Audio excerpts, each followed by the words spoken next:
I'm Marcia Cavanaugh. Thanks so much for joining us. Well, at the same time that President Trump was saying in his inaugural address that this American carnage stops right here and stops right now, local police were chasing a suspect for having murdered 2 people, including a police officer. Inauguration Day is about the transfer of power.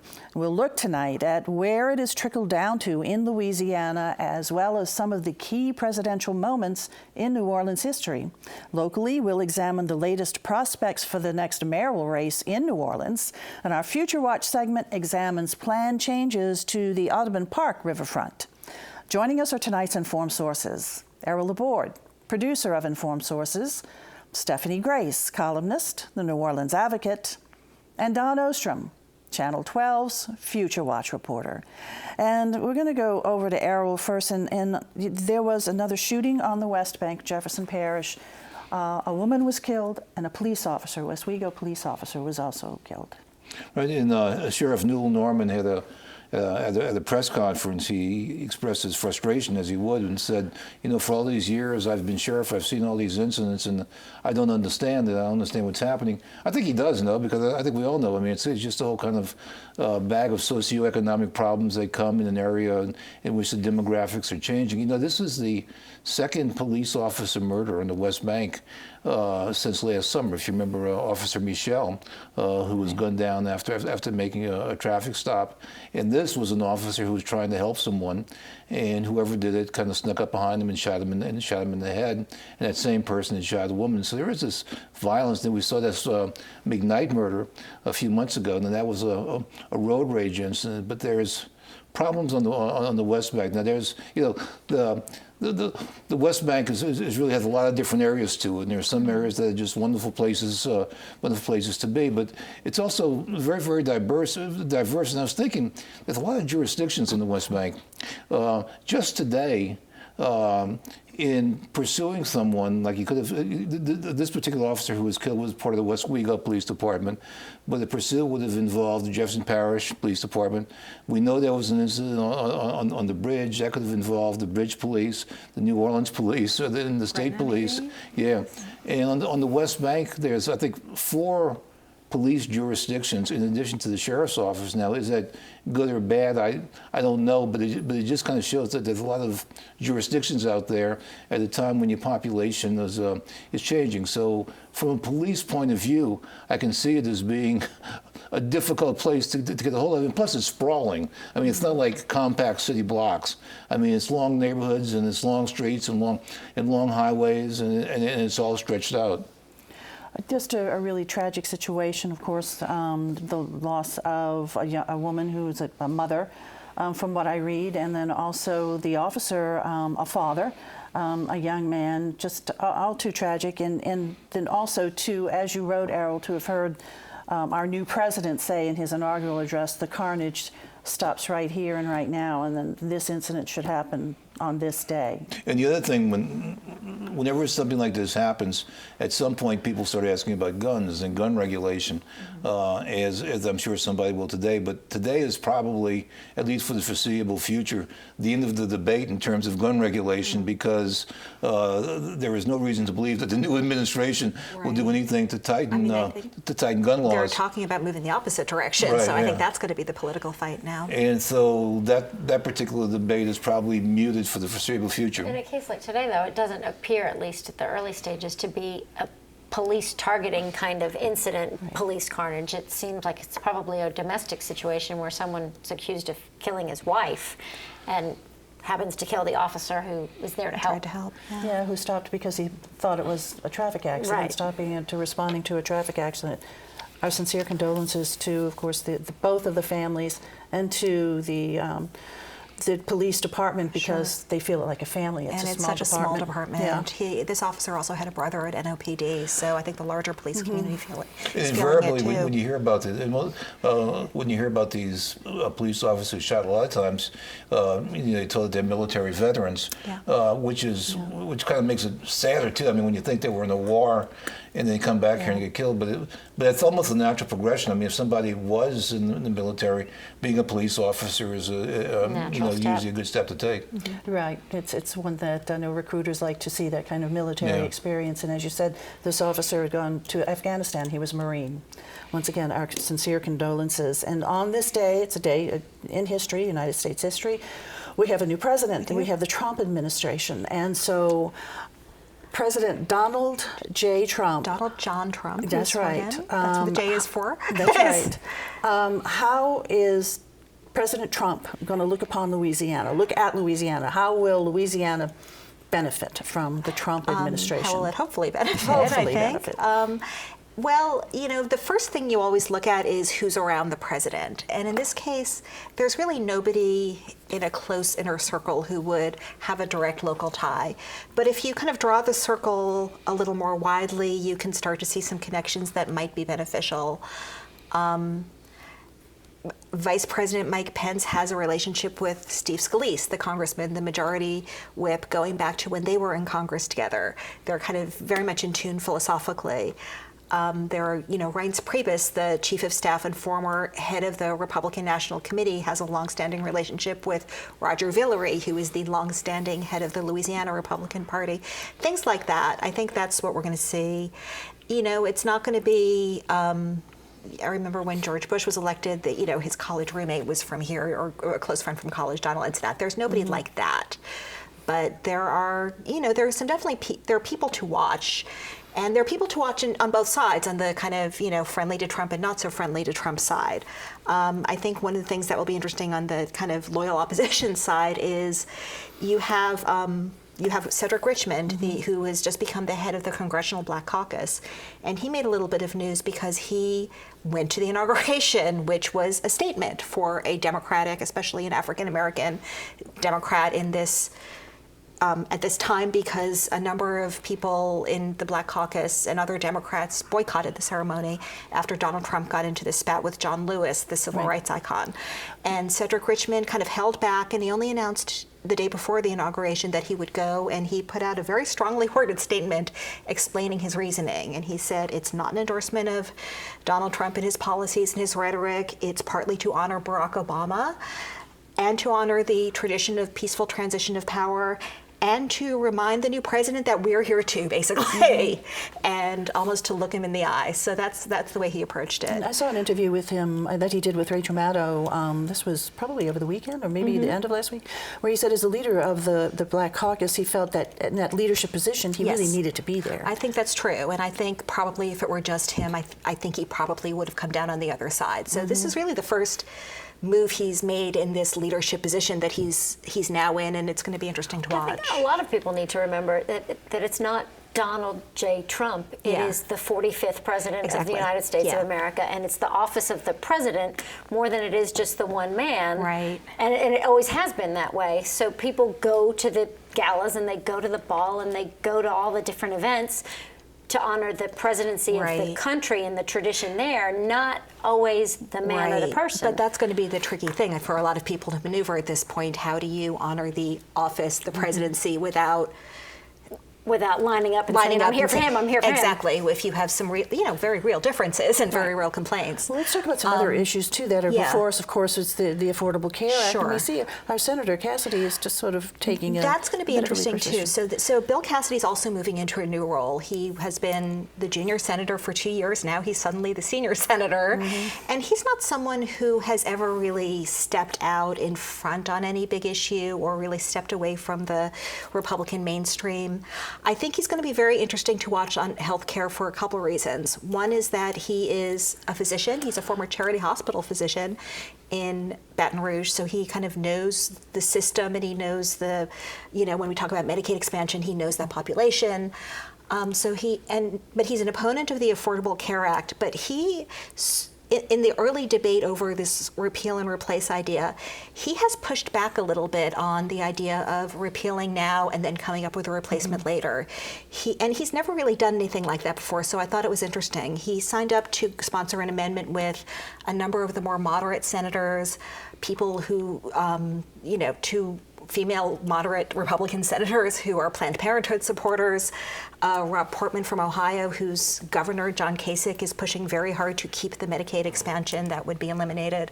Of course, our governor is pushing for that too. He's a Democrat. And the Advocate had an editorial board meeting with John Bell Edwards last week, and one of his top priorities at this point is to hold on to Medicaid expansion. They have 380,000 people signed up. They think it's going very well, and they're really nervous about it.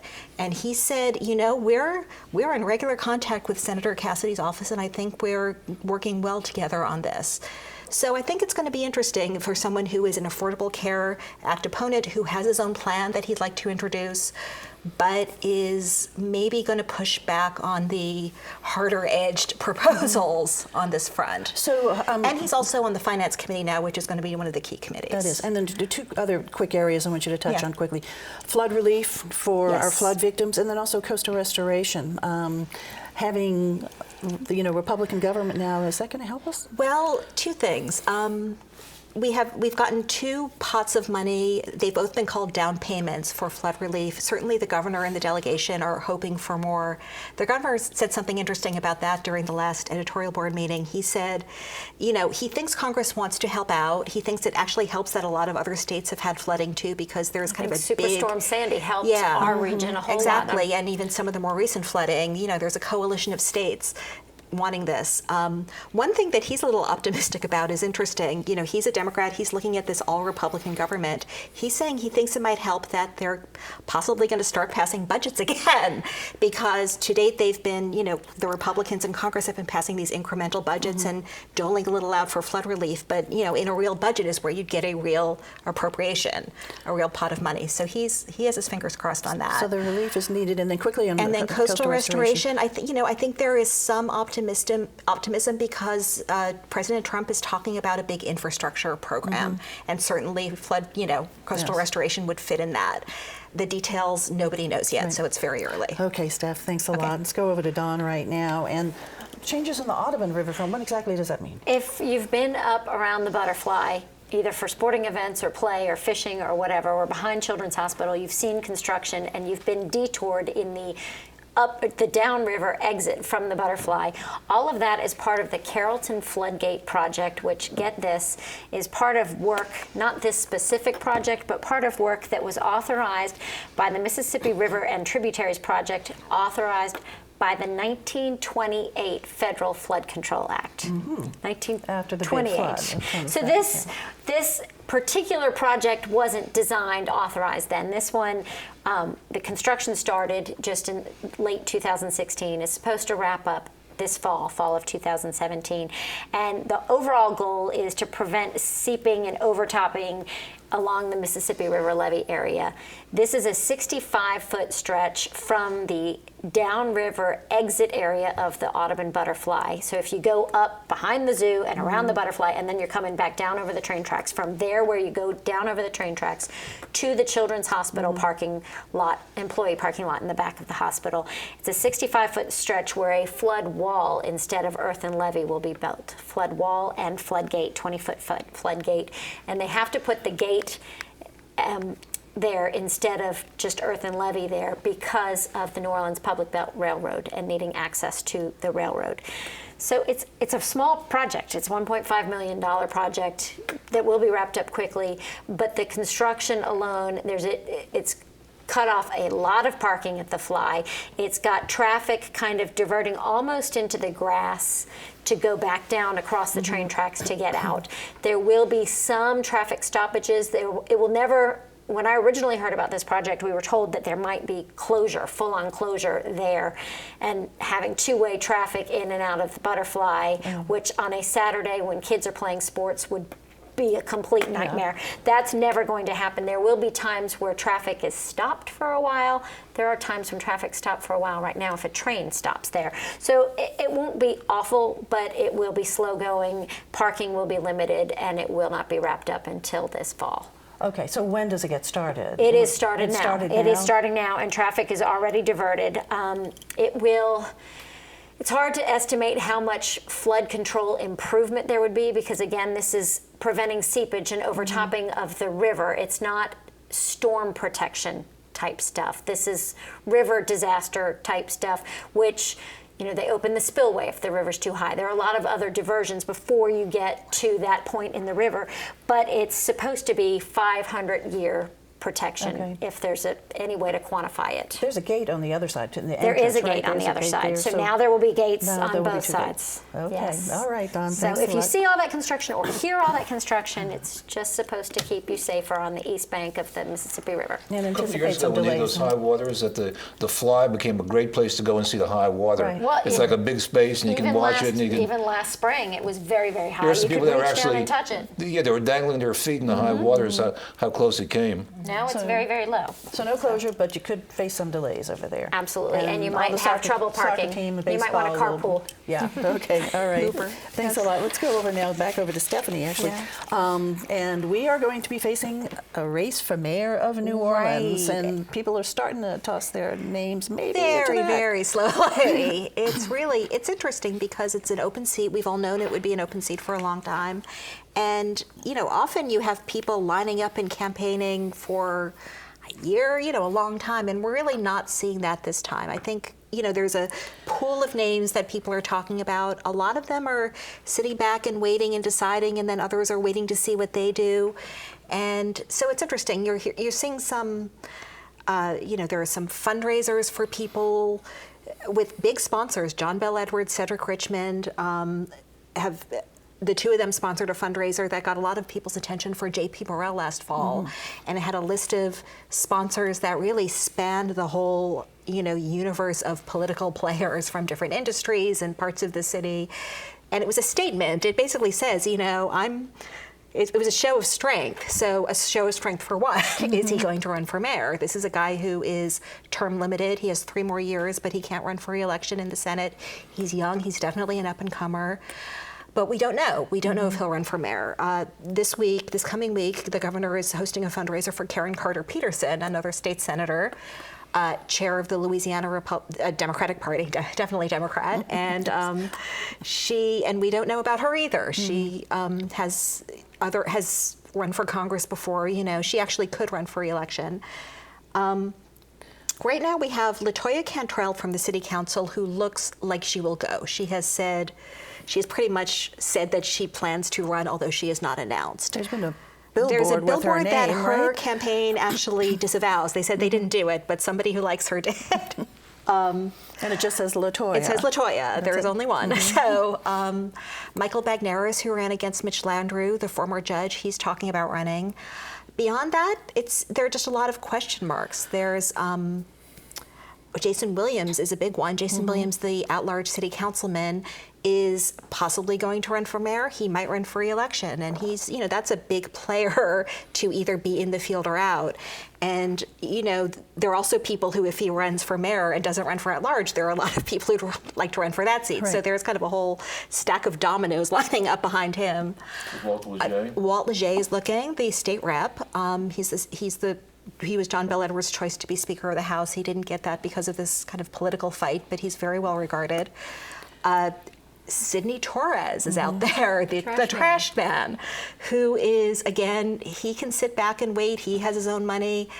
Speaking of billboards, there are billboards up. You see one coming from the airport for a television show called The Deed, which is going to be on CNBC, which stars Sidney Torres. So he will get his publicity. It's a reality show where he's going to be, his other career is real estate, so he's advising real estate investors. Is it And this is possible actually for on someone camera. to be a star of a reality show, to go on to be elected to high Isn't that a office? crazy idea?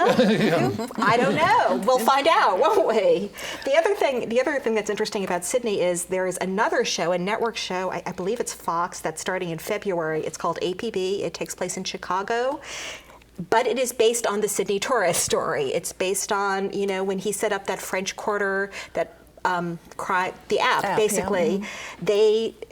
The producer of this show took that idea and transferred it to Chicago and made it much more Hollywoodish. There are drones everywhere. It kind of looks like Batman, but it is also based on the Sidney Torres story. And you mentioned Morrell, J.P. Morrell, yes. And So what about Polite, the U.S. Attorney? Is his name still out there? Not, you early? hear it less. I mean, obviously he's going to need another job. I think he had hoped he would either stay on under Hillary Clinton or maybe move up to Big Justice, but That's not a name you hear as much. Another name that is out there, included in a lot of polls, is Troy Carter, who you'll remember ran for mayor back in 2002 when he was on the city council after Mark Morial left. That's the election Ray Nagin won. And he was out of politics for a while. He just came back to the state senate, and he's in the mix too. And so the race is this fall? The race is this fall. There's a strange quirk to the calendar. They actually moved the election cycle back. Remember, elections used to be over Mardi Gras, basically, February and March, but they moved it back to the previous fall. But because Mitch Landrieu was elected in the old system, we'll have an election in the fall, but he'll still be mayor till May. So it's going to be a strange year. But you know, the legislators have nothing to risk because Yes. The election is not at the same time that they're up for re-election, and so Right. they don't have to sacrifice their office. Whereas in other places, that's the same time as like the state elections. Jason Williams, for example, he Yeah. has to pick which he wants to run for. J.P. Morrell can run and then go back to the Yeah, Senate yeah. if he doesn't If you're a win. council member, you got to do one or the other. Exactly. But the legislator has the I choice. mean, one thing about the legislators, and we're seeing this in a lot of other races around, the treasurer race, people want out of the legislature. It's a tough, tough job. It's been really tough Especially this past year. lately Yeah. because of all the special sessions and the budget cuts, and they're spending a lot of time there. It's very stressful. It's become very partisan, and you can't do a lot because you don't have money. So I think what we're definitely seeing overall is a lot of legislators looking for other options. So when do you think we're going to start really finding out who's definitely running? You don't know. I think one big person will get in or decide that person's out, and then everything else will flow from there. I would point out the last two mayors who were elected, Ray Nagin and Mitch Landrieu, both of them got into those races very, very late. So it's not necessarily a bad strategy to hang back and see what everybody else See does. what the field's going to be. Okay, Yeah. Steph, thanks a lot.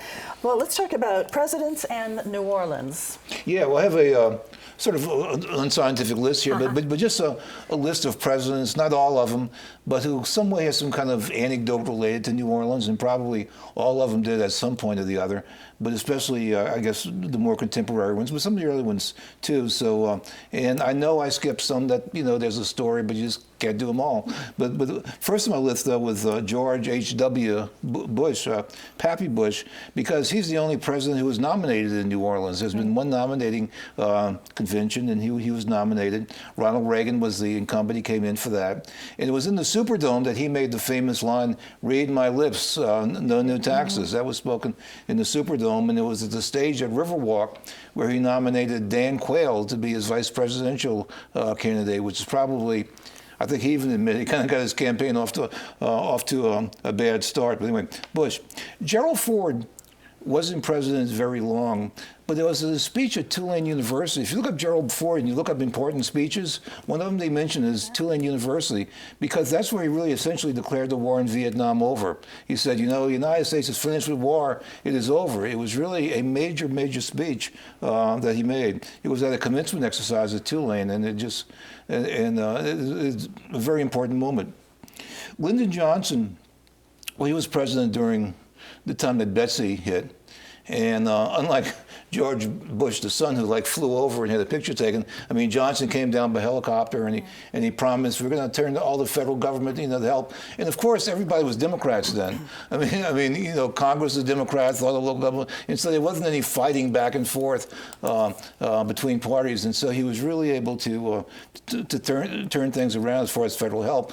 But of course, the Johnson presidency is important nationwide because it just changed politics with the advent of civil rights legislation and voting rights legislation, and it was the beginning of the end of the one-party South and the sort of the transformation into Republican. Johnson, in his last days as president, really, he was so unpopular because of the war that he only made public appearances at military bases. But his last appearance as a civilian was in New Orleans for Hale Boggs's funeral service after he disappeared. He never actually had a funeral per se. John Kennedy also wasn't president very long, but there's a lot of people who are watching right now who remember that it was probably the most heralded presidential visit ever when Kennedy came to town, because there was still this romance and excitement announcement about Kennedy. And he came and he was in the motorcade down St. Charles Avenue, and he went to dedicate the Nashville Wharf.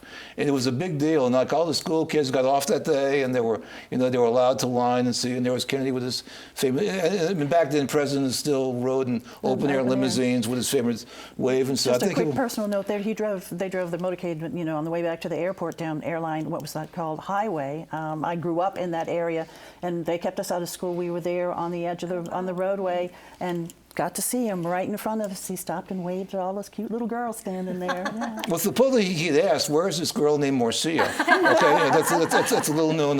So I'm sorry. But it was quite a memorable moment to be that close to him. Yeah. Also, Kennedy appointed Delacep Morrison, who's mayor of New Orleans, ambassador to the Organization of American States.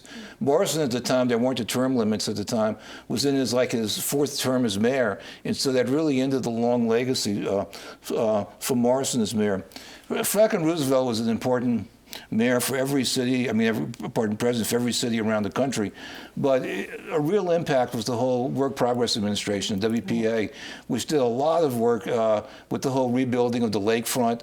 The WPA Artist Project was just a masterpiece in New Orleans. All the beautiful Enrique Alvarez sculptures that you see in City Park. That administration, because of WPA, they even wrote tour books to New Orleans with some really top-level writers, and so that administration did a lot in terms of rebuilding the image of New Orleans. Let's get to Maestri and oysters, because people are probably wondering what that is. Well, it's not a monumental incident, but it's a famous incident that they had dinner at Antoine's one night, and he was sitting next to Mayor Maestri, and Mayor Maestri kind of had a rough speaking style, kind of a D's and those kind of guys.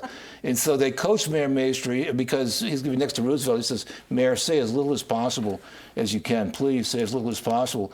And so they serve oysters, Rockefeller, and Maestri can't resist and turns to him and says, "How you like them oysters?" And there was a news guy standing right behind him who recorded it, and it became famous. How are we doing with time? So we really need to go to looking ahead, but real quick, give us 10 seconds of scandals. What was that? Of what? Scandals? You didn't touch on scandals? Franklin. Yeah. Well, there were a lot of investigations because of the animosity between Long and Roosevelt, and that was some of the federal investigations and the Louisiana scandals that Roosevelt's Justice Department. And the first time we had a governor that went to jail. So let me just mention real quick, Abraham Lincoln. Okay, Abraham Lincoln obviously can't do it. Okay, because you give up. You're looking ahead. Okay. Well, it was announced today that the Saints London game against Miami, they gave it the date, will be October 1st. It'll be a Sunday, okay? But what I was thinking about, what's significant about it is by October 1st, the nonstop flights between New Orleans and London will have started. And I think they're Monday, Wednesday, Friday, and Saturday. So it'd be possible, to go for the weekend, see the Saints play nonstop. Let's book our ticket right now. Do the show from over there, real quick, Steph. Legislators are going to find out very soon whether they go in special session. It's very likely to deal with a $304 million deficit. It will ruin their carnival season. It definitely will. Happy Carnival. A week from Sunday, the 29th at Champion Square, is the King Cake Festival that benefits Ochsner Hospital for Children, where you and I and all of us can eat our weight in king cake. It's really good. Sounds good. Thanks, you guys, for being here. Thank you all for joining us. We'll see you again next week for Informed Sources. Have a good evening.